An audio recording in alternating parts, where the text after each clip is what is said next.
all-new replacement for the DB9, and it is the perfect car for the job.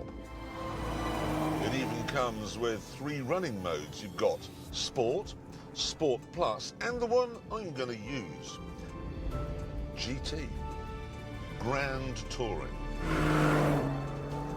Up front, there's a 5.2-litre twin-turbocharged V12, which produces 600 horsepower. And they are smooth horsepower. Creamy horsepower. In the fullness of time, you'll be able to buy a cheaper version of this car with an AMG V8. It's all part of a deal that Aston have done with Mercedes, and you can see evidence of the deal already. This has got Mercedes switchgear, Mercedes electronics, even got Mercedes sat-nav.